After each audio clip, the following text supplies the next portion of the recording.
രക്തസാക്ഷികളുടെ വിശുദ്ധിയെ പോലും മാനിക്കാതെ വെറും സാമ്പത്തിക നേട്ടങ്ങൾക്ക് വേണ്ടി ഫണ്ട് തിരിമറി നടത്തുന്ന ഏറ്റവും വലിയൊരു തട്ടിപ്പായിരുന്നു നമ്മൾ പയ്യന്നൂരിൽ കണ്ടത്. അതുമായി ബന്ധപ്പെട്ട് ഇവിടെ മധുസൂദനൻ കോടതിയെ സമീപിച്ചിരിക്കുകയാണ്. കുഞ്ഞികൃഷ്ണനെതിരെ ഇവിടെ ആരോപണം ഉന്നയിക്കുന്നത് അദ്ദേഹത്തിൻ്റെ MLA പദവി റദ്ദാക്കണമെന്ന് പറഞ്ഞ് ഹൈക്കോടതിയെ ഇവിടെ സമീപിച്ചിരിക്കുകയാണ്. അപ്പോൾ ഇത്തരം വിശകലനങ്ങളിലേക്ക് വരുമ്പോൾ നമുക്ക് ഇത് എങ്ങനെയാണ് നോക്കിക്കാണാൻ പറ്റുന്നത്? വിഷ്ണു, ഈ TI മധുസൂദനൻ വി കുഞ്ഞികൃഷ്ണനെതിരെ വരുന്നത് ഇത് ആദ്യമായിട്ടൊന്നുമല്ല. ഇത് വി കുഞ്ഞികൃഷ്ണൻ പാർട്ടിക്കുള്ളിൽ പാർട്ടി അണികൾ പാർട്ടിയെ തിരുത്തണമെന്ന് പറഞ്ഞതു മുതൽ അല്ലെങ്കിൽ അതുമുതൽ ഈ ഒരു പാർട്ടിയിൽ അസ്വാരസ്യങ്ങൾ തുടങ്ങിയിട്ടുണ്ടായിരുന്നു. അതായത് പാർട്ടിയെ അണികൾ തിരുത്തണമെന്ന് പറഞ്ഞപ്പോൾ അവരെ പുറത്താക്കുകയാണ് ചെയ്തിട്ടുണ്ടായിരുന്നത്. അതായത് വി കുഞ്ഞികൃഷ്ണനെ. അതിനുശേഷം അദ്ദേഹം രചിച്ചൊരു പുസ്തകമായിരുന്നു പാർട്ടി അണികൾ തിരുത്തണമെന്ന് പറഞ്ഞിട്ട്. ശേഷം കുഞ്ഞികൃഷ്ണൻ ഈ പാർട്ടി വിട്ടുപോവുകയും സ്വതന്ത്രനായി മത്സരിക്കാൻ മുന്നോട്ട് വരികയുമാണ് ചെയ്തിട്ടുണ്ടായിരുന്നത്. അപ്പോഴും ഈ കുഞ്ഞികൃഷ്ണൻ അനുകൂലികളെ ഇവർ ഏതൊരു തരത്തിലും ജീവിക്കാൻ അനുവദിക്കാത്തൊരു സാഹചര്യം ഉണ്ടായിട്ടുണ്ടായിരുന്നു. അതായത് അവരുടെ വീടിൻ്റെ മതിലുകൾ തകർത്തും ബൈക്കുകൾക്ക് തീയിട്ടും കാറുകൾക്ക് തീയിട്ടും. ഇതിനിടെ റീസെൻ്റായി വന്ന വാർത്ത എന്ന് പറഞ്ഞാൽ ചെമ്മീൻ കെട്ടിൻ്റെ ഷെഡിന് തീയിടുകയൊക്കെ ആയിരുന്നു ചെയ്തിട്ടുണ്ടായിരുന്നത്. അവരിപ്പോഴും കുത്തിയിരിപ്പ് സമരം നടത്തിക്കൊണ്ടിരിക്കുകയാണ് പയ്യന്നൂർ പോലീസ് സ്റ്റേഷന് മുന്നിൽ. അപ്പോൾ ഇദ്ദേഹം ആരോപിച്ചത്, അതായത് ഈ കുഞ്ഞികൃഷ്ണൻ ആരോപിച്ചു വന്നതെന്ന് വെച്ചാൽ അവിടെ ഒരു രക്തസാക്ഷി ധനരാജ് ഫണ്ട്, അദ്ദേഹത്തിന് വേണ്ടി സ്വരൂപിച്ച ഫണ്ടിൽ നിന്നും ഒരു അഴിമതി നടത്തിയെന്നായിരുന്നു ആരോപിച്ചിട്ടുണ്ടായിരുന്നത്. എങ്കിൽ അതിനൊരു മറുപടിയായിട്ട് ഇതുവരെ മധുസൂദനൻ വന്നില്ല എന്നുള്ളത് മറ്റൊരു സത്യമാണ്.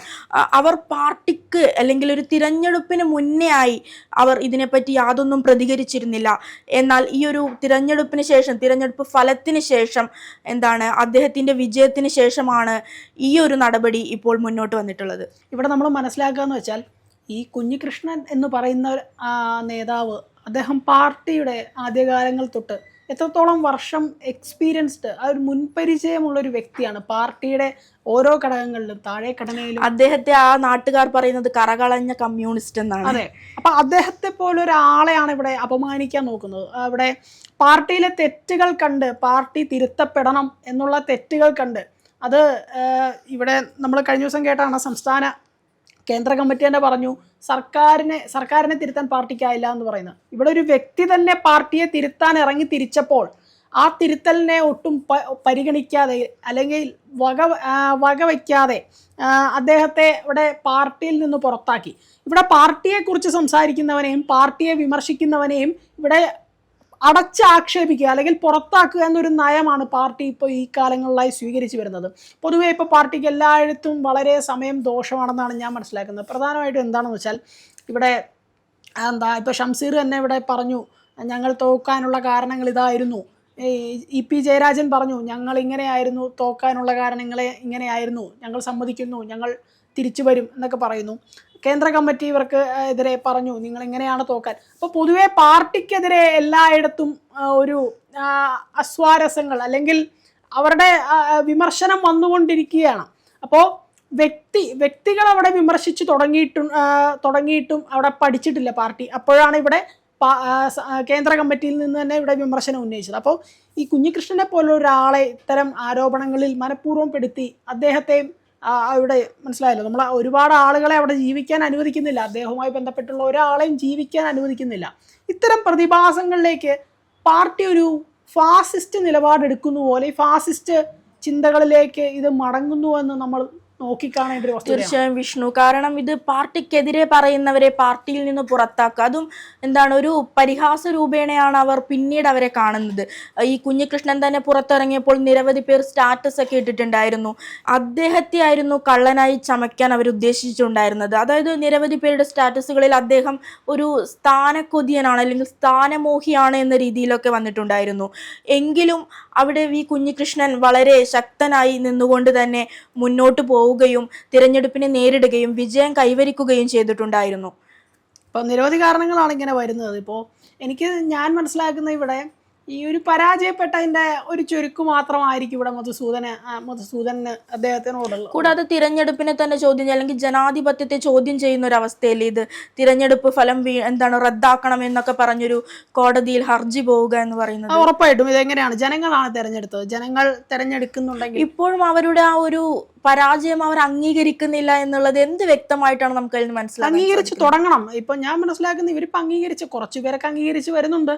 പക്ഷെ പല നേതാക്കളും ഞങ്ങളത് മറക്കാൻ ആഗ്രഹിക്കുന്ന സ്വപ്നമാണെന്നൊക്കെ പറഞ്ഞ് അങ്ങനെ അങ്ങ് ഇവര് വീണ്ടും അത് മേക്കപ്പ് ചെയ്ത് എടുക്കുകയാണ് ചെയ്യുന്നത്. അതായത് ആ സത്യത്തെ മറച്ചു വെക്കാൻ പലതും എന്തൊക്കെയോ കാട്ടിക്കൂട്ടുന്ന പോലെ. ചിലത് കണ്ണടച്ചിരുട്ടാക്കൽ എന്നൊക്കെ പറയില്ലേ, അതുപോലെയാണ്. ഈ മുമ്പിലിരിക്കുന്ന ഒന്നും കാണുന്നില്ല, അല്ലെങ്കിൽ അവർ കാണാൻ ശ്രമിക്കുന്നില്ല. ഞങ്ങൾ പരാജയപ്പെട്ടിട്ടില്ല, ഞങ്ങൾ ഇപ്പോഴും അധികാര സ്ഥാനങ്ങളിലാണ്, അല്ലെങ്കിൽ ഞങ്ങൾ ഇപ്പോഴും ഭരണപക്ഷത്താണെന്നുള്ളൊരു വിചാരം ഇത് പാർട്ടിയെ വളരെയധികം ഒരു നാശത്തിലേക്ക് കൊണ്ടുപോകും. ഞാൻ മനസ്സിലാക്കുന്നത് കമ്മ്യൂണിസ്റ്റ് പാർട്ടി എന്ന് പറയുന്നത് വളരെ സാധാരണക്കാരൻ്റെ ഒപ്പം നിൽക്കേണ്ട ഒരു പാർട്ടിയാണ്. ആ പാർട്ടി ഇപ്പോൾ ചില ഫാസിസ്റ്റ് നിലപാടുകൾ അല്ലെങ്കിൽ വ്യക്തി താല്പര്യങ്ങൾക്ക് വേണ്ടി പ്രവർത്തിക്കപ്പെടുന്നു. അതാണ് ഇവിടുത്തെ പ്രശ്നം. അല്ലെങ്കിൽ പാർട്ടിയെ ചോദ്യം ചെയ്യുന്നവനെ വർഗവഞ്ചകനാക്കുന്നു എന്നുള്ളതൊക്കെ വളരെയധികം പ്രശ്നമായ ഒരു കാര്യമാണ്. ഇവിടെ നിരവധി കാരണങ്ങൾ നമ്മൾ നോക്കുകയാണെങ്കിൽ ഇവിടെ ഒരു തീരുമാനമെടുക്കാൻ അല്ലെങ്കിൽ അഭിപ്രായം പറയാൻ ഇവിടെ പാർട്ടിയിൽ ഒരാൾക്ക് സാധിക്കുന്നില്ല. ഇതൊക്കെ വളരെയധികം പ്രശ്നമുള്ള കാര്യം തന്നെയാണ്. അതിനെ നമുക്ക് ഒരിക്കലും ഗൗനിക്കാതെ വിടാൻ പറ്റില്ല. കൂടാതെ ആദ്യം ഈ പാർട്ടിയിൽ നിന്ന് പുറത്തായതിനു ശേഷമായിരുന്നു ഇദ്ദേഹം ഈ ഒരു പുസ്തകം രചിച്ചിട്ടുണ്ടായിരുന്നത്. ആ ഒരു പുസ്തകം വാങ്ങാനുള്ള തിരക്കേറെ ചർച്ച ചെയ്യപ്പെട്ടിരുന്ന ഒരു വിഷയം തന്നെയായിരുന്നു. കാരണം അത്രമേലാണ് ഒരുപാട് പേര് ചോദിച്ചിട്ടുണ്ടായിരുന്നു ഇത്രയും പുസ്തക വായനക്കാർ ഇവിടെ ഉണ്ടോ എന്ന്, അല്ലെങ്കിൽ പുസ്തക പ്രേമികൾ ഇവിടെ ഉണ്ടോ എന്ന്. കാരണം എല്ലാവരും സത്യം അറിയാൻ വേണ്ടി തിങ്ങി നിറഞ്ഞൊരവസ്ഥയായിരുന്നു. എന്നാൽ മധുസൂദനൻ പറയുന്നത് ഇതിൽ ആരോപിക്കുന്ന കാര്യങ്ങളൊക്കെ തട്ടിപ്പാണ്, അല്ലെങ്കിൽ അതിനൊരു വസ്തുതാ വിരുദ്ധമാണ്, അതിന് തെളിവുകളില്ല എന്നൊക്കെയാണ്. പക്ഷെ എന്തുകൊണ്ട് അദ്ദേഹം അത് മുന്നേ പറഞ്ഞു വന്നില്ല? കാരണം ഈ ഒരു തിരഞ്ഞെടുപ്പിന് ശേഷം ഫലം പ്രഖ്യാപിച്ച് അവിടെ ഇപ്പോൾ MLA ആയി അദ്ദേഹം നിയമിതനായിരിക്കുകയാണ്, അല്ലെങ്കിൽ അദ്ദേഹം സത്യപ്രതിജ്ഞ എടുത്ത് പ്രവർത്തനം തുടങ്ങിയിരിക്കുകയാണ്. അപ്പോൾ ഈ ഒരു സമയത്താണ് ഇത് മുന്നോട്ട് വരുന്നത് എന്നും ഒരു ശ്രദ്ധിക്കേണ്ട കാര്യം. മനഃപൂർവ്വം വ്യക്തിഹത്യ നടത്താനുള്ള കാര്യം തന്നെയാണെന്ന്. ഇത് എങ്ങനെയെങ്കിലും നാണം കെടുത്തണം, അല്ലെങ്കിൽ ഇത് അന്ന് ആ സമയത്ത് പറയായിരുന്നല്ലോ, എന്തുകൊണ്ട് അപ്പോൾ പറഞ്ഞില്ല? ഇത് അവസരം കിട്ടിയപ്പോൾ എന്നാൽ ഇവരൊന്ന് കൊടുത്തേക്കാം എന്നൊക്കെ പറയുന്ന പോലെ അങ്ങനെ കൊടുക്കുന്ന ഒരു പരിപാടിയാണെന്ന്. ഇതൊക്കെ അതിനെ അങ്ങനെ കാണേണ്ട കാര്യമുള്ളൂ. ഇതിപ്പോൾ കോടതിയിൽ പോയാലും ഒരു ഫലം ഉണ്ടാവാൻ പോകുന്നില്ലാണ് ഞാൻ വിശ്വസിക്കുന്നത്. കൂടാതെ ധൻരാജ് രക്തസാക്ഷി ദിനത്തിൽ മധുസൂദനൻ ഇട്ട ഒരു പോസ്റ്റിനടിയിൽ വന്ന കമന്റുകളൊക്കെ ഡിലീറ്റ് ചെയ്യുകയാണ് ഉണ്ടായിരുന്നത്. അതുമേറെ ചർച്ചയായിരുന്നു. കാരണം അതിനൊന്നും അദ്ദേഹത്തിന് മറുപടി പറയാനില്ല എന്നുള്ളതായിരുന്നു. എന്തായാലും ഈ കോടതിയിലോട്ട് പോയ ഹർജിയിൽ 8ഓളം അപാകതകൾ കോടതി ചൂണ്ടിക്കാട്ടുകയും ഇത് നിലനിൽക്കുമോ എന്ന സംശയവുമാണ് ഇപ്പോൾ ഉള്ളത്.